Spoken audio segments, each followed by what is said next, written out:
الحمد لله رب العالمين وصلى الله على نبينا محمد وعلى آله وصحبه وسلم تسليما كثيرا. رب اشرح لي صدري ويسر لي أمري واحلل عقدة من لساني يفقهوا قولي. أعوذ بالله من الشيطان الرجيم.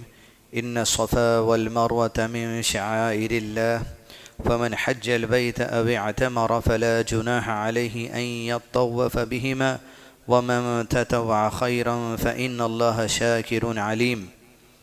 قرآن مجید کی آیت جس میں صفا اور مروہ سے متعلق درمیان میں سعی کرنے کا ایک مسئلہ جو بخاری شریف کتاب و تفسیر میں ہے، جہاں صحابہ اکرام میں سے انصار مدینے کے رہنے والے لوگ جب یہ آیت کا نزول ہوا تو ان کو پرانے جہالت کے زمانے کی باتیں یاد آئی.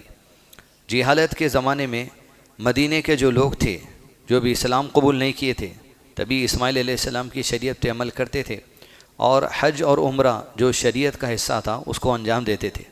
لیکن حج اور عمرہ کرنے میں بھی کئی طریقے کے خرافات ان کے اندر تھے اور شرکی عقیدے بھی ان کے اندر تھے. اس میں سے ایک یہ تھا، منات نام سے ایک بت، ایک پتھر تھا، اس کی وہ لوگ پوجا کرتے تھے. اور حج یا عمرہ کے لیے جب آتے تھے وہ لوگ صفا مروہ کے درمیان میں جب جاتے تھے تو منات کا تلبیہ پڑھتے ہوئے جاتے تھے، یعنی منات کا ذکر کرتے ہوئے صفا مروہ کے درمیان پھرتے تھے. یہ جہالت کے زمانے کی ان کی بات تھی جب اسلام کی دعوت ان تک نہیں پہنچی تھی اور آپ صلی اللہ علیہ وسلم کا پیغام انہوں نے قبول نہیں کیا تھا.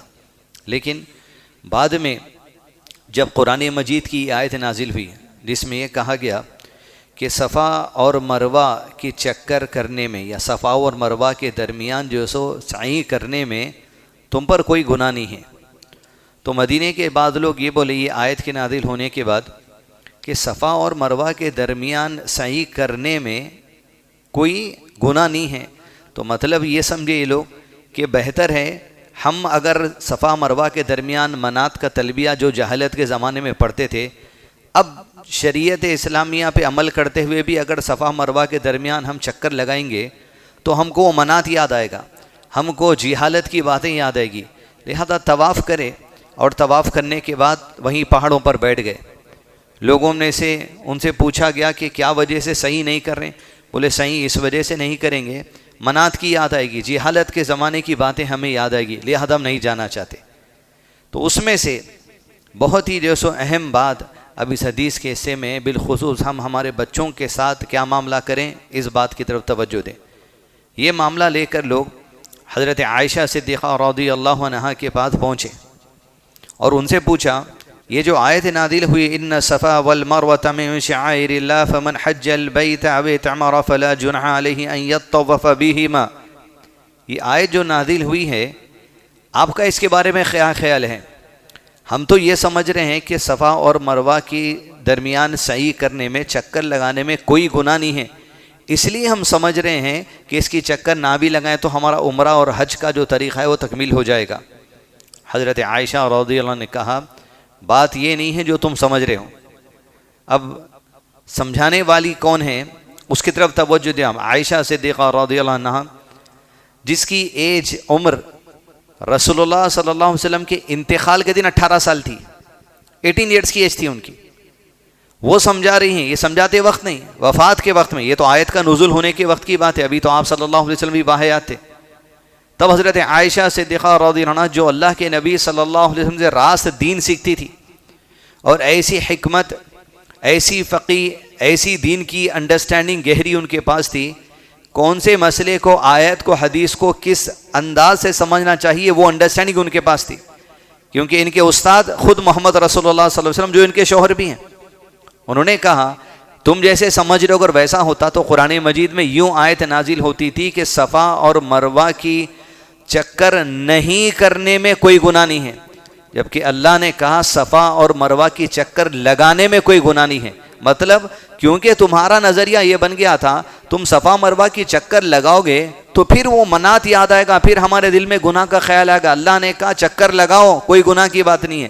تم جو سمجھ لو اگر وہ ہوتا تو یہاں پر آیت یوں ہوتی نہیں لگانے میں کوئی گناہ نہیں ہے. جیسے کہا گیا بھائی یہ دروازہ کھلا رکھنے میں کوئی مسئلہ نہیں ہے، پھر کوئی یہ کہے گا دروازہ بند رکھنے میں کوئی مسئلہ نہیں ہے. اتنی جو سو فرق ہو جاتی بات، خالی لفظ اتنا ہی تھا. جب حضرت عائشہ رضی اللہ عنہ نے انہیں سمجھایا تب اس آیت کی تفسیر ان کو پتہ چلی کہ واقعی میں ہم غلط سمجھ رہے تھے، صفا اور مروہ کی چکر لوگ جو سو لگانا شروع کیے. تو انصار کے جو مدینے کے لوگ تھے ان کا یہ عقیدہ تھا.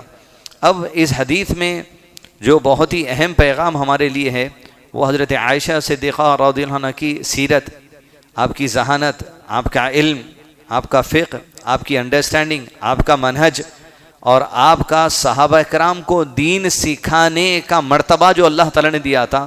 خود آپ صلی اللہ علیہ وسلم کی موجودگی میں بھی لوگوں کو کسی مسئلہ دریافت کرنا ہوتا تو عائشہ رضی اللہ عنہ کے پاس اس نیت سے آتے کیونکہ آپ صلی اللہ علیہ وسلم سے دین سیکھتی ہیں. 2000 سے زائد احادیث امت کو قرآن سمجھنے، دین سمجھنے کے لیے یاد کر کے امت تک پہنچانے والی کا نام حضرت عائشہ ہے رضی اللہ عنہ.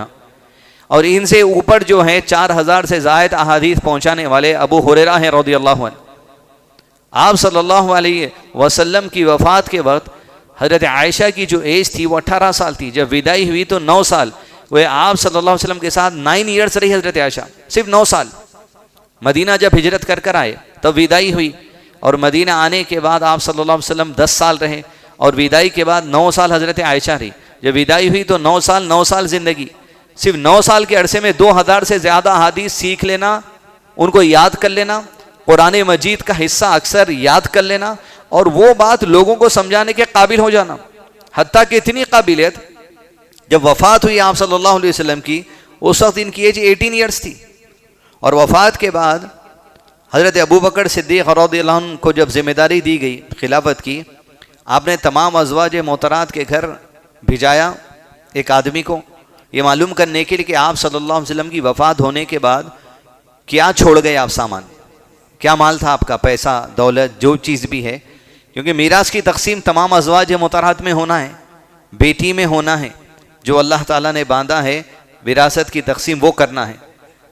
جس کے پاس گئے، جس کے گھر میں کچھ تھا وہ بتا دیا. ویسے تو آپ صلی اللہ علیہ وسلم وفات سے 1-2 دن پہلے ہی سارے چیزیں اللہ کی راہ میں دے دیے تھے.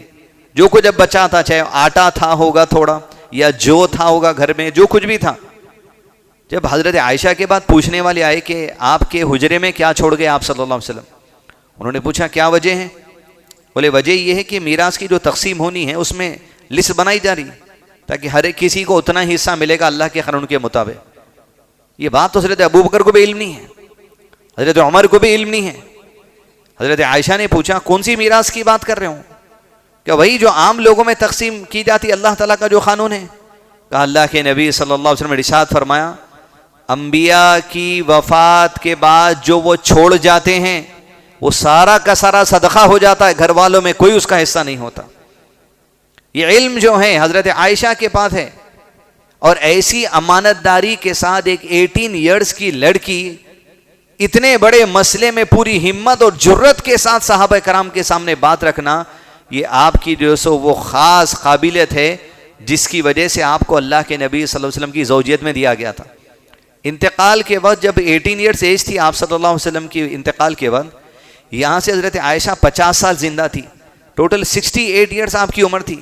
یہ 68 ایئرس میں آپ دیکھیں حضرت ابوبکر، حضرت عمر، حضرت علی، حضرت عثمان، حضرت امیر معاویہ، دیگر صحابہ کرام کی جو خلافت کا دور چڑھا، کسی مسئلے میں اگر فتویٰ لینا ہوتا، مسئلے کا جو سو حل لینا ہوتا، لوگوں میں بات جو سو وہ رائے آتی کہ بس مسئلے میں کیا کیا جائے، ضرور خلفائے راشدین کے دور میں بھی حضرت عائشہ کے حجرے پہ دستک دی جاتی یہ پوچھنے کے لیے اس مسئلے میں آپ کے پاس کیا علم ہے. عورتوں کو آپ دین سکھاتی. یہاں بات بتانے کا مقصد یہ، اس آیت کی تفسیر تو ہو گئی، آیت کی تفسیر تو وہی تھی، لیکن حضرت عائشہ کی بات بتانے کا مقصد یہ ہے میرے اور آپ کے لیے ضروری ہے کہ ہم ہمارے بچوں کو، نوجوان بچے جن کی ایج 8 سال 10 سال 12 سال 15 سال ہے، ان کو انڈر ایسٹیمیٹ نہیں کرنا. ان کے بارے میں ہم یہ نہیں سمجھنا کہ دین کی باتیں کیا سمجھ سکتے ہیں. یہ پھر ہماری کمزوری ہے کہ ہم دین کے مسائل سمجھ رہے ہیں کہ ایک وقت آنے کے بعد، ایک ایج میں آنے کے بعد لوگ سیکھ جاتے. آج اس ایج میں اگر ہمیں 40 میں 50 میں 60 میں 35 میں دین کے کئی مسائل نہیں معلوم. وجہ کیا ہے؟ کیونکہ ہمارے بعد بچپن میں ہم کو دین کی تعلیمات سے دور رکھا گیا. یہ بچے ہیں، بچے کیا سیکھ سکتے؟ صحابہ کرام کی زندگی کے آپ دیکھیں گے، ان کے بچوں کے پاس جو سو وہ صلاحیت تھی دین سمجھانے کی، بڑے بڑے لوگوں کو سمجھا سکتے تھے. کیوں؟ وہ ماحول میں رکھے تھے، وہ تربیت میں رکھے تھے.